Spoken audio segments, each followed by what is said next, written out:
할렐루야, 성도 여러분 반갑습니다. 5월 15일 월요일 아침 말씀 묵상입니다. 오늘 본문은 사무엘하 18장 16절로 23절의 말씀입니다. 함께 성경을 읽으십시다. 요압이 나팔을 불어 백성들에게 그치게 하니 그들이 이스라엘을 추격하지 아니하고 돌아오니라. 그들이 압살롬을 옮겨다가 숲을 가운데 큰 구멍에 그를 던지고 그 위에 매우 큰 돌무더기를 쌓으니라. 온 이스라엘의 무리가 각기 장막으로 도망하니라. 압살롬이 살았을 때에 자기를 위하여 한 비석을 마련하여 세웠으니 이는 그가 자기 이름을 전할 아들이 내게 없다고 말하였음이더라. 그러므로 자기 이름을 기념하여 그 비석에 이름을 붙였으며 그 비석이 왕의 골짜기에 있고 이제까지 그것을 압살롬의 기념비라 일컫더라. 사독의 아들 아히마아스가 이르되 청하건대 내가 빨리 왕에게 가서 여호와께서 왕의 원수 갚아 주신 소식을 전하게 하소서. 요압이 그에게 이르되 너는 오늘 소식을 전하는 자가 되지 말고 다른 날에 전할 것이니라. 왕의 아들이 죽었나니 내가 오늘 소식을 전하지 못하리라 하고 요압이 구스 사람에게 이르되 내가 가서 본 것을 왕께 아뢰라. 구스 사람이 요압에게 절하고 다름질하여 가니 사독의 아들 아히마아스가 다시 요압에게 이르되 청하건대 아무쪼록 내가 또한 구스 사람의 뒤를 따라 달려가게 하소서. 요압이 이르되 내 아들아 너는 왜 달려가려 하느냐. 이 소식으로 말미암아서는 너는 상을 받지 못하리라 하되 그가 한사코 달려가겠노라 하는지라. 요압이 이르되 그리하라 하니 아히마아스가 들길을 다름박질하여 구스 사람보다 앞질러 가니라. 아멘. 압살롬이 죽었습니다. 압살롬이 죽고 나서 요압은 나팔을 불어서 백성들이 군사들이 이스라엘 압살롬의 군대를 추격하지 않고 돌아오게 합니다. 압살롬이 죽은 후에 요압은 그 압살롬을 숲을 가운데에 큰 구덩이에 넣습니다. 그리고 매우 큰 돌무더기를 쌓아서 압살롬의 무덤을 만들어 주게 됩니다. 이 돌무더기로 무덤을 만들었다라는 것은 반역자라는 것이지요. 이 반역자의 무덤이 된 것입니다. 압살롬이 비참하게 죽고 반역자로 이제 낙인이 찍히는 것이에요. 우리가 살아가는 데는 반드시 우리가 삶을 사는 후에 평가가 있습니다. 사람들에게 기억되고 존경을 받는 삶이 있기도 하지만 멸시받는 삶도 반역자와 같은 그런 삶도 있다라는 것입니다. 사실 압살롬은 용모가 굉장히 뛰어났습니다. 많은 지혜로 사람들에게 촉망과 기대를 받았습니다. 하지만 그의 마지막 모습은 비참합니다. 영광되고 영화로움이 하나도 없습니다. 요압에게 죽임을 당하고 다윗의 아들 왕자였지만 그의 인생은 불명예스럽습니다. 그리고 무가치한 것으로 남게 됩니다. 이 압살롬이 자기가 살았을 때에 자기를 위해서 비석 하나를 마련했습니다. 자기의 이름을 전해줄 아들이 없다고 말하였고 자기 이름을 그 비석에 붙였어요. 그게 왕의 골짜기에 있었는데 이것이 압살롬의 기념비가 되었다. 자기의 이름을 남기려고 애를 썼던 압살롬의 모습을 보면서 참으로 안타깝습니다. 그래서 그랬는지 그는 암논도 죽이고 또 아버지 다윗을 대적해서 반란을 일으켜 그가 스스로 왕이 되고자 했던 모습을 우리가 보게 됩니다. 사실 이런 모습은 우리의 삶에서 나타나지 않아야 될 삶입니다. 내가 내 이름을 남기려고 하고 내가 내 영광을 세우려고 하는 것은 비극적인 삶, 비참한 삶으로 끝날 것이 분명하기 때문입니다. 그가 자기 자신을 위하여서 이름을 남긴 그 비석이 이 압살롬에게는 반역자의 삶을 나타내게 된 것이지요.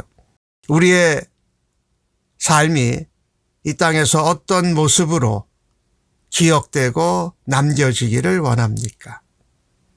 내가 스스로 나의 이름을 높이고 내가 영광을 받는 것이 아니라 하나님의 이름과 하나님의 영광을 드러내는 하나님의 도구가 되기를 간절히 바랍니다.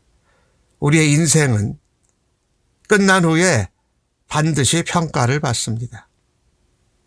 누구보다도 하나님께 인정받는 삶이 의미가 있음을 기억해야 할 것입니다.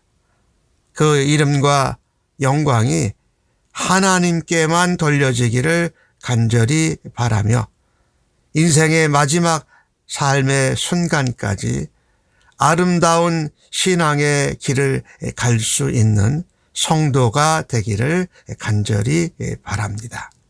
오늘 압살롬이 죽고 이스라엘 백성들이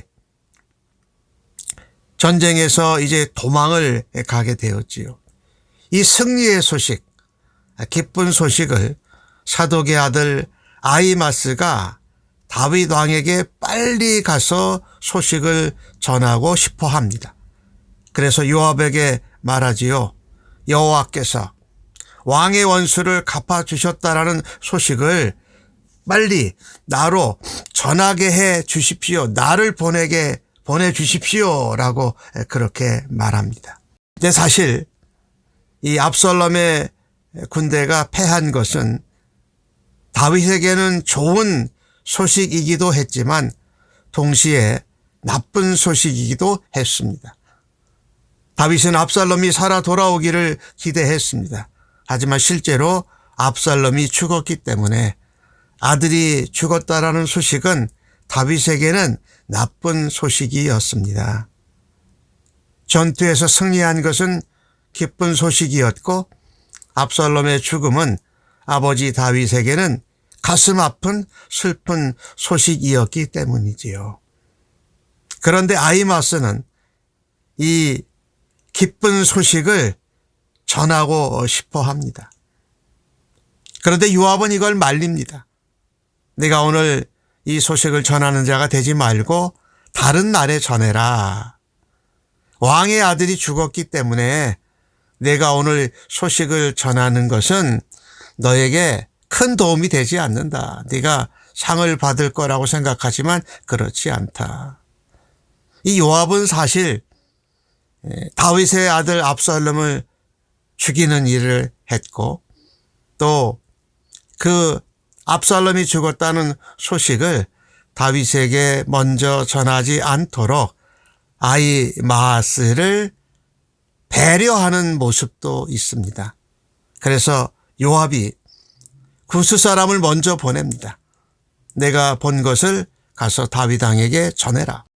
이 구스 사람도 신이 났을 것입니다. 승리의 소식, 승전의 소식을 전하기 위해서 다른 박질해 갑니다. 사독의 아들 아히마아스는 요압에게 다시 한번 요청을 합니다. 아무쪼록 내가 저 구스 사람의 전령의 뒤를 쫓아서 따라가게 하십시오. 내가 먼저 달려가겠습니다. 요압은 다시 아히마아스를 말립니다. 내가 오늘 이 소식을 전해서는 너가 상을 받지 못할 것이다. 요압의 마음에 그가 압살롬을 죽였지만 다윗 왕의 아픈 마음을 생각하는 배려가 있었고, 또한 압살롬의 죽음의 소식을 전할 때에 아히마아스가 상을 받거나 또 다윗 앞에서 인정을 받지 못하게 될 것이라는 그 배려의 마음을 우리가 찾아볼 수가 있지요. 우리가 어떤 말을 할 때에 상대방의 마음을 헤아려 주는 이런 배려가 있어야 할 것입니다.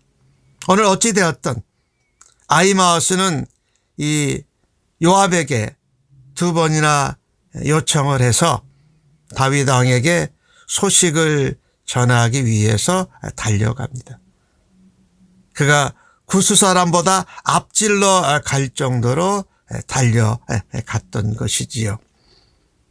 이 아히마아스는 다윗에게 승리했다라는 소식을 전하려는 마음이 간절했습니다.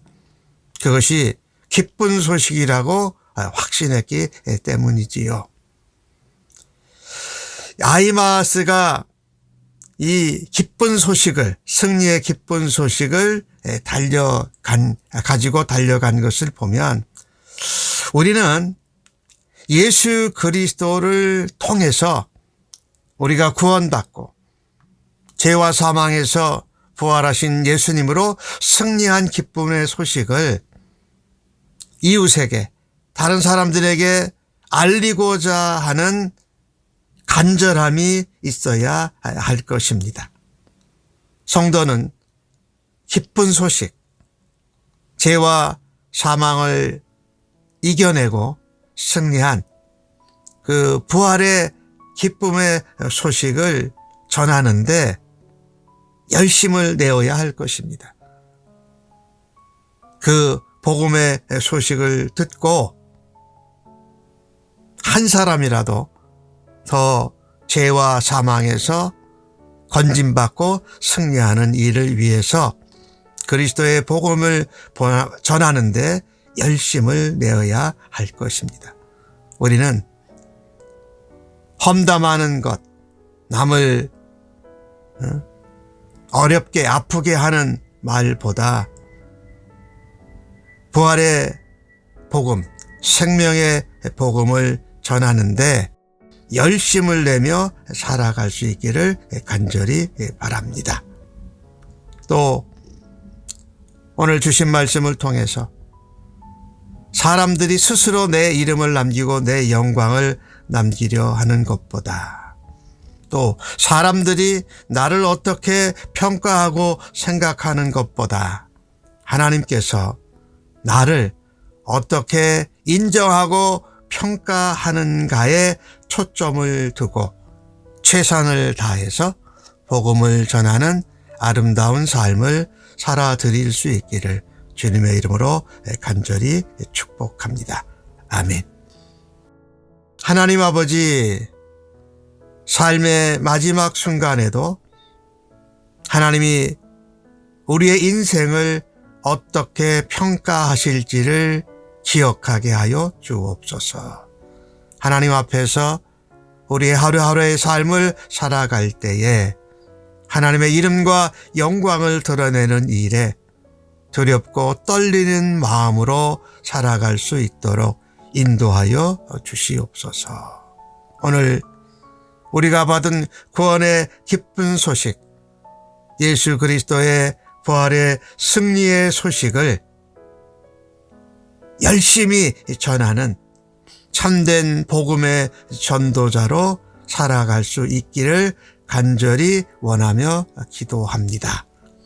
오늘도 하루의 삶을 통해서 그리스도가 전파되며 예수 그리스도의 향기를 바라고 하나님께 인정받는 삶을 살아드리는 하루 되도록 주여 인도하시고 간섭하실 것을 기대하고 믿습니다. 감사하옵고 존귀하신 예수님의 이름으로 기도하옵나이다. 아멘.